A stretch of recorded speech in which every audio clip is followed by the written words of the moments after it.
is Susan Meehan. I helped establish an organization here in Maine called Maine Children for Cannabis Therapy after I moved here with my daughter, who was then 11 years old in 2013, from the state of Connecticut, which was not legal to treat pediatric patients in. We moved here in November of 2013 with Cindimae, myself, and two of her three sisters. So it was a big move on our part, but we were out of options with Cindimae at the time. Cindimae, since her 10-month vaccinations, had unrelenting seizures. They were uncontrolled by pharmaceutical options. She had tried 23 different anti-epileptic drugs in combination and alone, and she had tried specialized diets to treat seizures, like the ketogenic diet, the modified Atkins diet, and she had a VNS, which is an electronic device that's sort of like a pacemaker for the brain. It's a vagal nerve stimulator, and that did help Cindimae a lot, but when she had it installed, she was having over 20,000 seizure spikes a day. So she was having 20,000 of these small little jolts through her brain and her body that lasted a very fraction of a second. But she was also still having 1 to 4 generalized tonic-clonic seizures, or what you might classify as a grand mal seizure in layman's terms, a day. So we still had a crisis on our hands. Even though the VNS helped reduce that by 90%, we were still left with over 1,000 of those myoclonic incidents per day, and we were still having 1 to 4 generalized seizures a day. So we still had the uncontrolled seizures after the VNS, and we were at discussion with our neurologist that there were no other medications that we could try for Cindimae safely.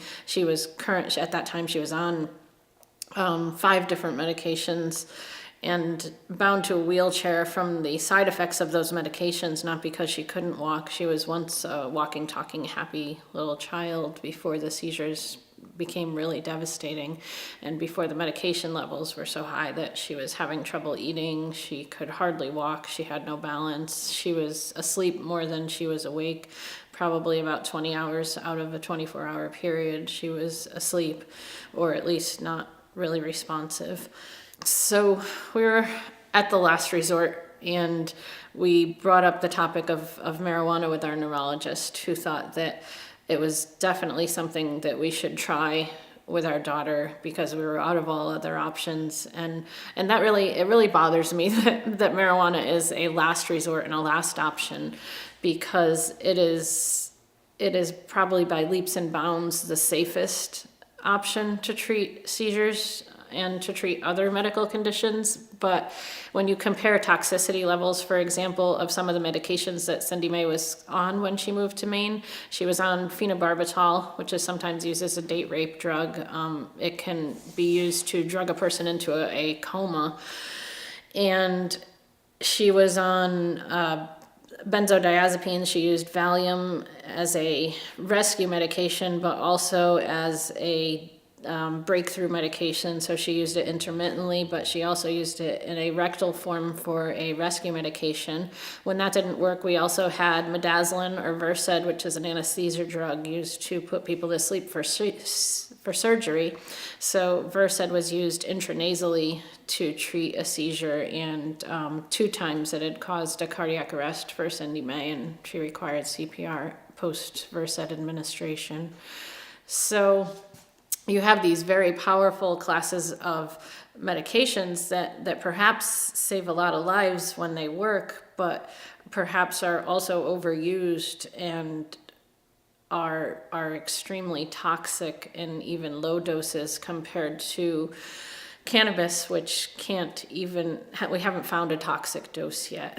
And it's a shame that is a last resort versus a first resort. So we started cannabis very fast after we moved here. We had an appointment with Dr. Sulak from Integrate Health before we moved here, and so her paperwork was in process. We arrived here in late November of 2013, and before Christmas time, Cindimae was outside playing in the snow for one of the first times in her last few years, really, that I can remember, because the cold temperatures and the bright white light of the snow often triggered seizures. But we have video footage and photographs of her playing with her sisters and sledding all the way down the hill all alone and being so far out of reach from me. But it was comfortable for the first time ever that I was pretty sure that she could sled down that hill and get back up and not require treatment for a seizure. It was just a miracle. She finally was catching snowflakes on her tongue and aware of her surroundings. So with her not so drugged, the difference in her ability to play and interact was phenomenal, but also that the cannabis was already working so well that she could be outside playing in the snow and not trigger a seizure. When we started not having to use the rescue medications as frequently, she was able to get out of her wheelchair and start playing. And the playing in the snow around Christmas time of the first year we were here was just an amazing accomplishment for all of us. It was phenomenal for her sister from Connecticut, who hadn't seen her in over a month and a half, to come up here and see how quickly the cannabis had transformed her sister from this child who was on the sidelines in a wheelchair to a child who was sledding down the hill with her and pushing her down the hill and chasing her. It was an amazing transformation, especially for those who didn't see her on a daily basis. And it was affirmation for me, because it's difficult when you're in the situation on a daily basis. You don't notice the progress as easily as someone who hasn't seen her for 6 weeks, who comes and sees a totally different child for her sister. So it was quite amazing.